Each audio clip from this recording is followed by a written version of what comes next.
Hello everyone, welcome to SwitchUp as we once again have a look at some of the games coming out for the Switch in this upcoming week. In terms of dates, it's a new month. We'll be going from the 1st of July up until the 7th, but we'll first look at any games that have crept out without being in one of these videos before, and then of course we'll move on to the week at hand. Nice one, Glenn. It's another one where we're going to do it together because it's a bit more fun. Make sure you save yourself and your eShop credit. You can get 5% back in coins over at switchup.gg. So which games are coming out for the Switch this week? Well, let's find out.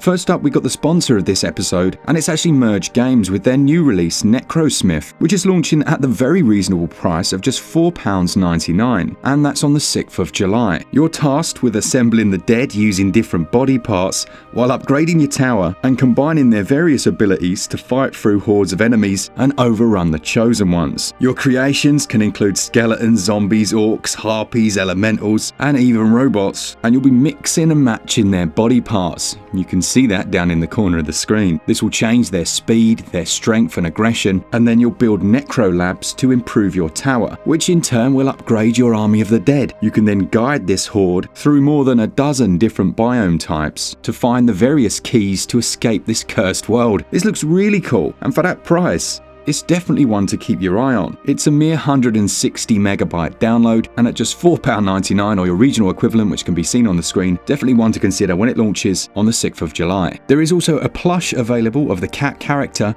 We'll pop a link to that down in the description, which will take you to Merge Games' website where you can pre-order it. Alright, first up then we're going to look at a couple of games that have already come out. Now there's one I've got my eye on. It's called Abandoned Ship from Plug-in Digital, and it looks like a really nice combination of a few of my favourite ones. It's almost like a Sid Meier's and then combined with a real-time strategy by the looks of it, or at least a turn-based. Yeah, this is one of those games where the thumbnail doesn't really do it justice, at least delving a bit further into the blurb, because at first glance we completely skipped over this one, but it does look to be quite an interesting hybrid of some sort of simulation in terms of seafaring, and as Mark said, some sort of tactical combat. He's not wrong. When a thumbnail looks like this, I mean, they say don't judge a book by its cover, but when that cover literally looks like crap. Exactly right. This one is already out and it will cost you £22.49 or your regional equivalent. Right, the next games to look at then, we have the Pikmin 1 and 2 bundle. These games of course first came out back on the GameCube back in the early 2000s it would have been.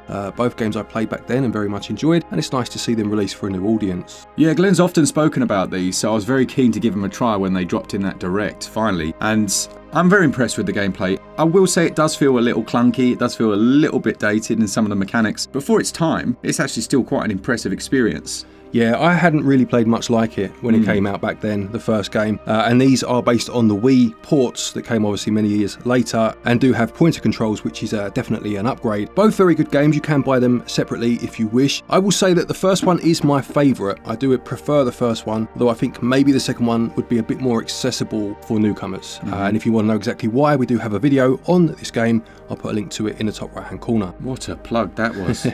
And finally, for those already out, we have Athanasy. Now, I'll be honest, I don't know anything about this game at all, but the trailer really did intrigue me. It's quite a slow burning trailer to the point where by the time we've finished speaking about it, probably nothing has happened. But it does seem to set up a really interesting tale of a dystopian world. It says it's a science fiction story, but I like the idea. It's almost like, I was saying to Mark, almost like Weyland-Yutani in the Alien films, kind of selling you this trailer of how your life could be, but then it has these little flashes that appear of the reality, and I get the idea it's going to kind of go down that route of some sort of dystopia with a totalitarian government at play, you know? Yeah, it seems to present the picture of you choosing your path through this world, right? So you choose, it says choose the sky, choose your job, choose your loyalty, things like that. I mean, the scariest thing for me was this woman's outfit with a dead expression standing between scenes. Absolutely. It says it's a full range of endings, the range from bad to awful, so that's comforting, and it's only on sale for £8.99, so yeah, just one that piqued my interest, I must say.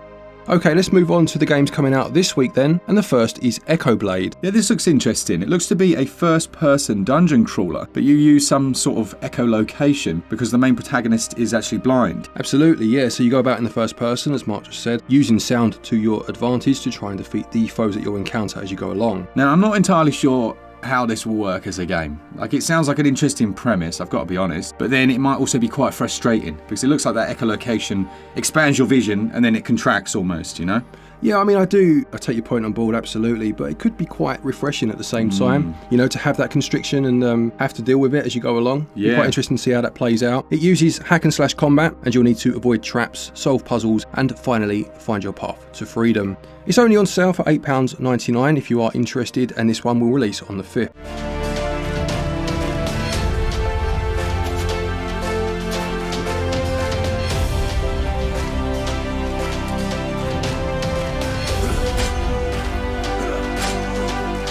Next then we have Gimmick Special Edition. Now this is based on a game that came out in the early 90s for the NES, although it only released in some regions, and it came via Sunsoft, who had some very good games to their name back in the day. They did the Blaster Master games, they did the Batman game for the NES as well, and this one released in Japan and Scandinavia, quite bizarrely. Apparently Nintendo of America didn't quite like the look of the main character, and it received mixed reviews when it released, hence the reason it didn't get a full release, and by then you had 16-bit machines were releasing, so the NES was kind of winding down, so we say. I can kind of see what they were saying, let's be honest, with that main character. They nicked that off Puzzle Bobble, didn't they?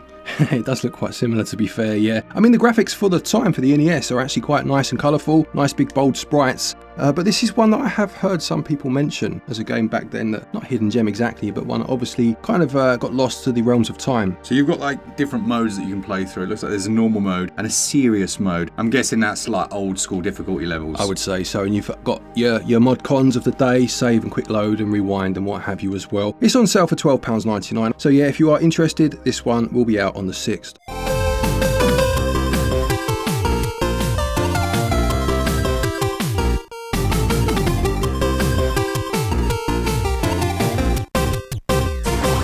Then we have what looks like a nice little RPG action-adventure called Sandream from Bluesped Studio. Yep, this follows a character called Ella as they have a journey of growth and transformation, according to the blurb, with her memory having been blurred from the world of sand that she now inhabits. That would blur your memory, to be fair. It would, yeah. You're not wrong. The visual style on this one's certainly unique. I'm not sure if it really tickles my fancy. Yeah, I make you right, actually. When I first saw the thumbnail, it intrigued me enough to click, but when I saw the actual screenshots, I like the backgrounds. I'm not massively keen on the character animations or the character designs, you know? Plus, it's rocking a £16.55 price tag, which is a reduction of 20% on its base RRP of £20.69. It needs to be top drawer on Switch in the indie scene to basically match that kind of price. I know it's not a lot compared to some premium ones, but it's still a lot. Yeah, it's not impulse buy territory, is it? Exactly. We'll see how it stands up when it releases next week, again on the 6th.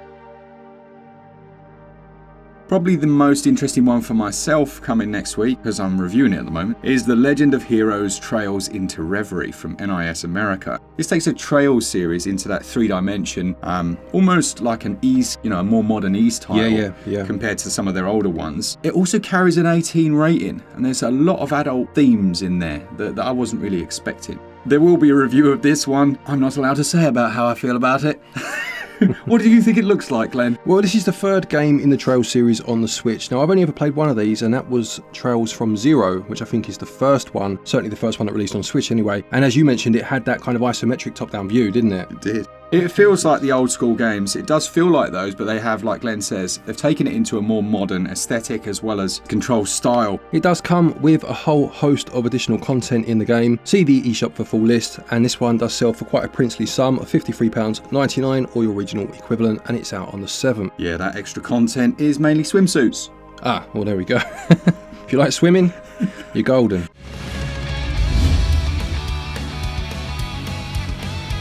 All for one, And one for all! all together now.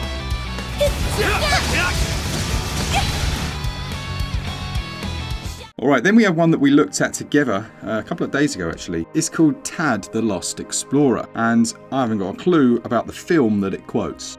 Basically, this is based on a Spanish film I read, which itself was based on a Spanish short film. And the first of these released back in 2010-ish, I think it was 2012, and this is based on the third film. So obviously this is a franchise I know nothing about at all, really. But the game itself looked like a 2D platformer with 3D models at play, and I'll be honest, it looked incredibly generic, didn't it? It did. It was a shame because like the world itself looks nice. Some of the design looks okay, you know, like platformer, action platformer. But then poor old Tad, the Lost Explorer, seems to have lost the ability to move his body in anything but a straight line. He's like a pencil, isn't he? Yeah, the character animations were pretty non-existent, which I have the feeling by watching it that it's going to impact the gameplay as well. Oh, it just for looks sure. so awkward. But we'll see, I suppose. Anyway, you'll be searching for lost relics, as you may well have guessed from the title, and collecting brushes, which you wouldn't have guessed from the title.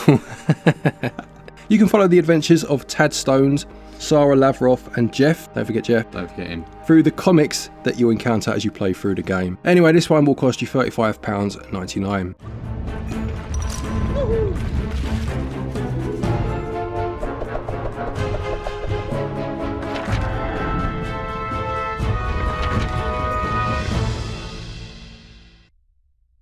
And finally for the week then, we have Full Quiet. This describes itself as a totally new 8-bit experience of survival, puzzles and exploration, unlike anything you've played before. Oh my goodness. Sign me up. Imagine if it was like, yeah, it's generic. I wouldn't bother. Nah, to be honest, not that price. No, they went for the hyperbole route, which is fair enough. Yeah. I can understand Well that. done. Yeah, absolutely. Sold me. It says you'll be exploring a huge open world full of tough enemies and challenging interactive puzzles. There is a day, evening, night cycle as you go through the game, and you'll have to unlock camps before nightfall to rest, before branching out to find supplies, tools and weapons to get you along. Now I have to say, for that art style, that's not what I expected to hear. So having like day-night cycles, looks like there's an interactive radio that you have to use there. There's moments where you're on your own in the woods using that radio signal and things like that. I mean, that is interesting.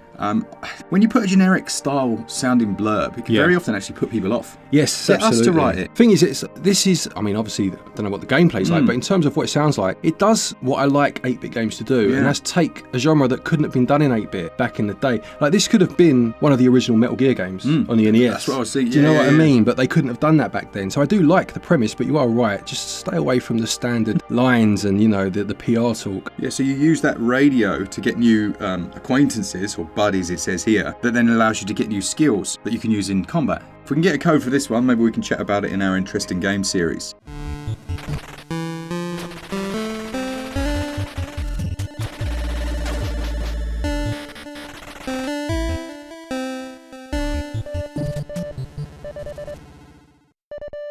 So that's it for the week. Those are the games that we think are most interesting. There are other titles coming out, but some of them don't have trailers and things like that. Do let us know if any of these games interest you. Will you be picking any of them up? Let us know in the comment section below, of course. If you are looking to pick any of these games up, don't forget you can get your eShop cards via our website, switchup.gg. You will get yourself 5% cash back via our SwitchUp tokens if you do so.